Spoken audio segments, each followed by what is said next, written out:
चलिए अब सवाल जवाब का सिलसिला हम शुरू करते हैं। हमारी फर्स्ट व्यूअर जो है वो है मनीष मेहता। वो पूछते हैं एवेंटल लिमिटेड के बारे में। एवेंटल लिमिटेड और सिक्का इंटरप्लान, दोनों ही स्टॉक में इनको खरीदारी करनी है, तो आपसे जानना चाहते हैं दोनों के चार्ट्स क्या कहते हैं। तो सबसे पहला जो स्टॉक है एवेंटल लिमिटेड, काफ़ी अच्छा स्टॉक है। एक अच्छा हम्म, ब्रेकआउट हुआ है, बड़ा अच्छा मोमेंटम हुआ है, काफ़ी अच्छे हम्म, वॉल्यूम्स क्रिएट हुए हैं। ब्रेकआउट के ड्यूरेशन में 200 इसका इम्पोर्टेंट हर्डल था, वो ब्रेकआउट हम्म, हमने देखने को मिला था। स्टॉक अभी एक रिट्रेसमेंट फेज में, प्रीवियसली जो हम्म, इम्पोर्टेंट लेवल से उसको रीटेस्ट कर रहा है। मुझे लग रहा है ओके, अच्छे प्राइस है ये बाइंग के लिए। अगर आपकी पोजीशन है तो नई पोजीशन ऐड कर सकते हैं, अगर है तो अभी नई पोजीशन यहाँ पे नई क्रिएट कर सकते हैं, ऐड ऑन कर सकते हैं। नीचे में ओके, स्टॉप लॉस यहाँ पे आपको रखना होगा 190, 190 का। और गोइंग फॉरवर्ड हम्म, अगर आपका व्यू यहाँ से 1 मंथ के ऊपर है, 1 से 2 महीने का, तो मुझे लग रहा है 225 से 30 के टारगेट एवेंटल के अंदर हमें देखने को मिल सकते हैं। ओके। और दूसरा स्टॉक है सिक्का इंटरप्लान।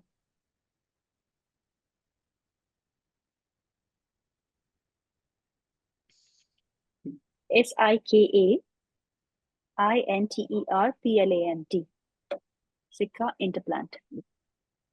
जी। जिस हिसाब से मोमेंटम हुआ है स्टॉक के अंदर, काफी अच्छा एक बड़ा रैली देखने को मिला था हमें शुरू में, फर्स्ट 6 मंथ के अंदर। उसके बाद एक कंसोलिडेशन रेंज में स्टॉक अब अटका हुआ है।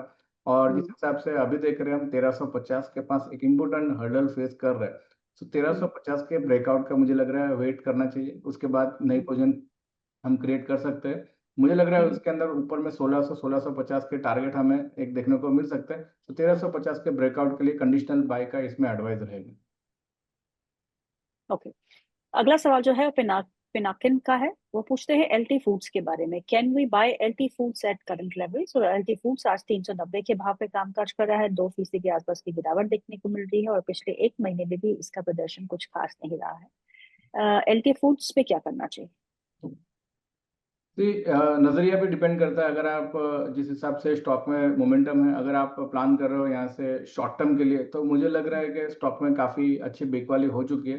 So we can expect a bounce back, but counter trade रहेगा क्योंकि एक डाउन ट्रेंडेड स्टॉक लग रहा है काफ़ी टाइम से। अगर इसका हम्म, मीडियम टर्म का व्यू भी हम देखते हैं, तो कहीं ना कहीं जो इंपॉर्टेंट लेवल्स 420 के पास नीचे ब्रेकडाउन हुए, तो मुझे लग रहा है गोइंग फॉरवर्ड 420 काफ़ी इंपॉर्टेंट रेजिस्टेंस रह सकता है। तो अगर आप शॉर्ट टर्म हम्म, प्लान कर रहे हो, तो आई आई वुड सजेस्ट कि थोड़ा सा वेट करिए। अभी बाइंग की सलाह नहीं रहेगी इसके अंदर। अगर आपका व्यू ओके, यहाँ से मीडियम टर्म का है, तो थोड़ा सा वेट करिए, रिवर्सल सिग्नल्स कुछ जनरेट होते हैं, उसके बाद ही हम इसमें इन्वेस्ट करने की एडवाइस देंगे। तो थोड़ा सा वेट एंड वॉच में रखिए काउंटर को। जी। अगला सवाल जो है वो नाम नहीं लिखा उन्होंने। उनके पास फेडफिना है। फेडफिना इज फेड बैंक फाइनेंशियल सर्विसेज। उनके पास स्टॉक है। 100 शेयर है उनके पास। 90 के भाव पे खरीदे हैं और इस समय अगर इस स्टॉक को देखें तो 162 के भाव पे है। वो लगभग डबल हो गया उनका शेयर। अब वो अगले 6 महीने का व्यू आपसे इस स्टॉक पे मांग रहे इट इज़ एक्सेलेंट चार्ट, काफ़ी बढ़िया चार्ट है। बढ़िया हैं। ब्रेकआउट हुआ है 150 का, जो इसका एक ऑल टाइम हाई बोल सकते हैं। वही लिस्टिंग के बाद का एक अच्छा ब्रेकआउट हमें इसमें देखने को मिल रहा है। और काफ़ी स्टेडीली इसमें ट्रेंड भी देखने को मिल रहा है। Short term mid term moving average के ऊपर ही स्टॉक ट्रेड कर रहा है। और जब जब एक अच्छा मोमेंटम हुआ है, कंसोलिडेशन रेंज भी फॉर्म करके फिर से ब्रेकआउट देखने को मिल रहा है। सो मुझे लग रहा है कि स्टॉक को आप ट्रेलिंग स्टॉप लॉस से होल्ड रख सकते हो। 140 का इसमें स्टॉप लॉस मेंटेन रखिए। और अगर आपका व्यू यहाँ से 5 से 6 महीने का है, सो पॉसिबिलिटी है कि 185 के टारगेट एक एक्सपेक्टेड है। Okay, okay.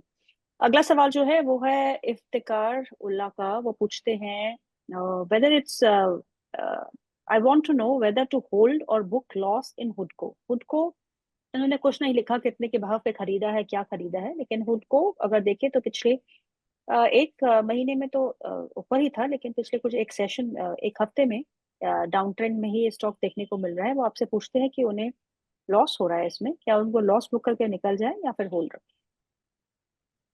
Overall chart structure काफ़ी स्ट्रांग है। अगर लॉन्गर टाइम फ्रेम चार्ट से इसके देख रहे हम्म, हैं, अगर आपका व्यू यहाँ से लॉन्ग टर्म का है, मोर देन अराउंड 1 ईयर और 6 मंथ के ऊपर का है, सो मुझे लग रहा है कि हम्म, स्टॉक आप होल्ड कर सकते हो। इसमें काफ़ी अच्छा अच्छा मोमेंटम देखने को मिला था। हाँ, लास्ट हम्म, 1.5 ईयर से हम देख पा रहे हैं कंसोलिडेशन रेंज फॉर्म हुई है 260 अपर साइड पे, और नीचे में लोअर हम्म, साइड पे 200, 190। सो मुझे लग रहा है हम्म, जिस हिसाब से फंडामेंटल से काफ़ी स्ट्रांग है स्टॉक हम्म, में। हम देख पा रहे हैं कि क्वार्टर रिजल्ट्स भी काफ़ी बढ़िया प्रीवियसली पोस्ट किए हुए। कहीं ना कहीं प्राइस वाइज अभी भी एक मोमेंटम गेन करना बाकी है। सो मुझे लग रहा है एक अच्छी कंपनी है, इसको आप लगातार होल्ड करके रखिए। 190 का नीचे क्लोजिंग बेसिस पे स्टॉप लॉस मेंटेन रखिए। मुझे लग रहा है कि 260 का एक बार ब्रेकआउट होता है तो स्टॉक के अंदर ऊपर में 300 350 के लेवल्स हमें देखने को मिल सकते हैं। सो व्यू अगर 1 ईयर का है तो इसको आप ओके। डेफिनेटली होल्ड रखिए। जी, व्यू अगर लॉन्ग टर्म है तो आप होल्ड रख सकते हैं इफ्तिकार जी। अगर आप का शॉर्ट टर्म व्यू है, जो मुझे लगता है कि आपने शॉर्ट टर्म के लिए ही लिया था, और तो फिर थोड़ा मुश्किल है। अंकुर जैन का अगला सवाल है, और सवाल है, please advice on Ganesh consumer products. Ganesh consumer products, if I am not wrong, it's a recent listing, तो इसकी हिस्ट्री आपके पास कम ही होगी, पर वो आपसे एडवाइस मांग रहे हैं। अगर आप इसे ट्रैक करते हैं तो प्लीज उनको एडवाइस दीजिएगा, नहीं करना क्या चाहिए ये। जी एग्जैक्टली जिस हिसाब से हम देख पा रहे हैं कि स्टॉक प्राइस की हिस्ट्री काफी कम है, सो थोड़ा हम्म। डिफिकल्ट है इस पे प्राइस वाइज कमेंट करना। Correct, I understand. अगला सवाल ले लेते हैं। अगला सवाल है आरती जैन का। वो पूछते हैं, उनके पास 1000 शेयर है इंजीनियर्स इंडिया लिमिटेड के। वो हमेशा ये सवाल लेके आती हैं। 201 के भाव पे उन्होंने खरीदा है। What can be the target for 1 month? एक महीने का टारगेट क्या हो सकता है Engineers India Limited? It is short term bet लग रहा है काफी हम्म। जिस हिसाब से व्यू है। एक महीने का टारगेट, राइट। स्टॉक में एक इम्पोर्टेंट सपोर्ट होल्ड कर रहा है 190 190 के पास बॉटम फॉर्म किया है और वहां से स्टॉक बाउंस दिखा रहा है। Mid term moving average 50 days moving average से स्टॉक रिजेक्शन दिखा रहा है 205।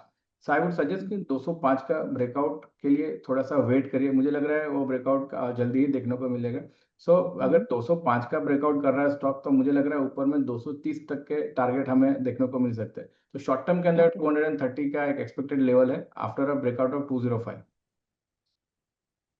ओके, अगला सवाल ले लेते हैं। अगला सवाल जो है वो है राजू कुमार प्रसाद जी का। उनके पास डिश टीवी के शेयर है, 6 रुपए के भाव पे, 12,000 क्वांटिटी है। I don't know why people buy. अब खरीद भी लिया है तो फिर रख क्यों लेते हैं? 6 के भाव पे 1200 की क्वांटिटी, क्या करना चाहिए? स्टॉप लॉस कहाँ होना चाहिए?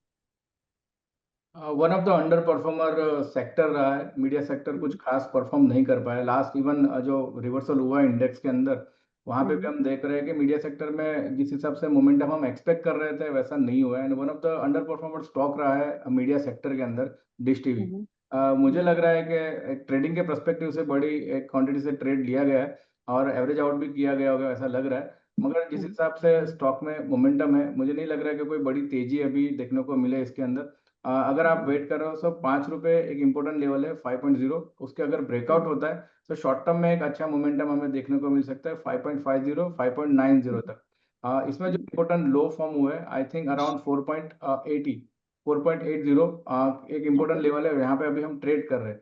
तो मुझे लग रहा है 4 रुपए का एक इंपॉर्टेंट है लेवल, वहां पे आप स्टॉप लॉस मेंटेन रखिए। बट जिस हिसाब से स्टॉक का ट्रेंड है और जिस हिसाब से मोमेंटम है मुझे लग रहा है कि इसको एक आप अगर इसमें से पोजीशन एग्जिट करके अदर कंपनीज ढूंढिए जहां पे आप इन्वेस्ट कर सकते हो। सो 4 रुपए का स्टॉप लॉस इसमें आप मेंटेन रखिए। चलिए, मोमेंटम को हम भी कैच करते हैं, और आप ग्रेफाइट इंडिया के चार्ट को देखिएगा। डे हाई पे कामकाज कर रहा है आज, करीबन 6.5% का इजाफा है। नए 52 हफ्ते का उच्चतम स्तर छुआ है ग्रेफाइट इंडिया ने। अभी भी अपने ऑल टाइम हाई से बहुत दूर है, लेकिन काफी मोमेंटम पिछले एक हफ्ते और पिछले एक महीने के चार्ट पे देखने को मिल रहा है। क्या करना चाहिए? One of the good stock, एक अच्छा बस देखने को मिल रहा है, एक अच्छा हम्म। मोमेंटम देखने को मिल रहा हम्म। है। कंपेरेटिवली देख पा रहे हो निफ्टी 50 निफ्टी 500 इंडेक्स को भी आउट परफॉर्म कर रहा है और हम्म। काफी शॉर्ट टर्म के अंदर high top high bottom formation भी देखने को मिले। सो टेक्निकली काफी स्ट्रक्चर स्ट्रांग है। ब्रेकआउट लेवल हम्म। भी इसने ब्रिज किए 600 के। आई थिंक अच्छी पोजीशन यहाँ पे एक अच्छी कंडीशन है नई पोजीशन ऐड करने के लिए।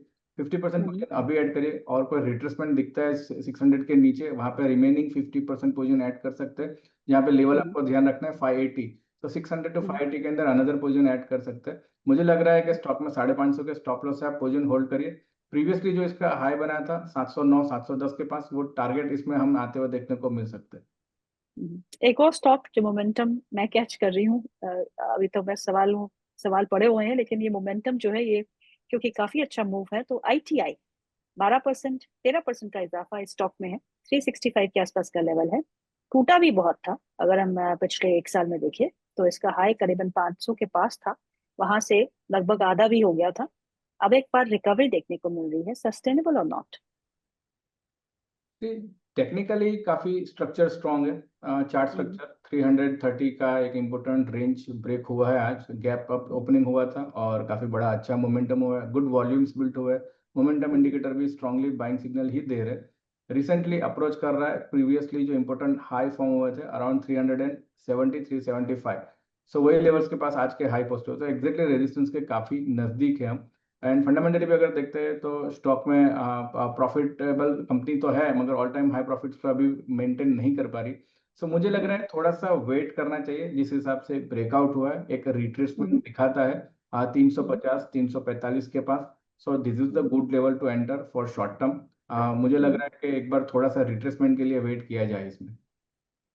ओके, चलिए अगला सवाल ले लेते हैं। अगला सवाल जो है वो विनीता गुप्ता जी का है। I have MosChip shares at 237 and Nykaa at 260. Please share your view and stop loss for 1 month view. एक महीने का व्यू रखते हैं दोनों ही शेयर्स पे, मॉस्चिप एंड नायका पे स्टॉप लॉस मांग रहे हैं आपसे। Which one the first stock? MosChip, MOSCHIP। Okay, so stock price एक अच्छा कंसोलिडेशन रेंज के बाहर ब्रेकआउट दिया है कल के सेशन में। काफी अच्छा एक मोमेंटम देखने को मिला है। और जिस हिसाब से फ्लैग एंड पोल पैटर्न का फॉर्मेशन का एक ब्रेकआउट है, I think this is a good area to enter. मुझे लग रहा है थोड़ा सा एक रिट्रेसमेंट देखने को मिल सकता है आफ्टर ब्रेकआउट। सो पोजीशन आप होल्ड रख सकते हो और नई पोजीशन भी ऐड कर सकते हैं। एक्सपेक्टेड है कि इसके अंदर हमें ऊपर में 305 310 के एक लेवल से इंपॉर्टेंट रेजिस्टेंस है। सो ये लेवल आप एक टारगेट की ओर इसे देख सकते हैं। और इसके अंदर अगर हमें स्टॉप लॉस मेंटेन रखना है 260 260 का स्टॉप लॉस मेंटेन रखिए। Another stock is Nykaa, one of the हमारा भी एक सिलेक्शन रहा है। ये काफी अच्छा मोमेंटम इसने दिया हुआ है लास्ट 2-3 ट्रेडिंग सेशन के अंदर। एक अच्छी वीकली चार्ट्स पे भी अगर आप देख पा रहे हो, सो कप पैटर्न फॉर्मेशन का ब्रेकआउट दिया है इसने। तो मुझे लग रहा है जिस हिसाब से हायर टाइम फ्रेम चार्ट्स पे जो मोमेंटम बिल्ट हुआ है, जो ब्रेकआउट हुआ है, जो जिस हिसाब से वॉल्यूम्स बिल्ट हुए, स्टॉक प्राइस में अभी भी एक्सपेक्टेशन है कि एक अच्छा मोमेंटम अपसाइड देखने को मिल सकता है। बट राय ये रहेगी कि कोई नीचे रिट्रेसमेंट थोड़ी सी गिरावट देखने को मिलती है back to 250 levels. So that is the good area to enter right now. एकदम से बाय करने की सलाह नहीं रहेगी, कोई रिट्रेसमेंट पे ही रहेगी। स्टॉप लॉस इसमें आप 235 का मेंटेन रखिए। मुझे लग रहा है 290 के टारगेट हमें इसमें आते हुए देखने को मिल सकते हैं 1 से 2 महीने के लिए।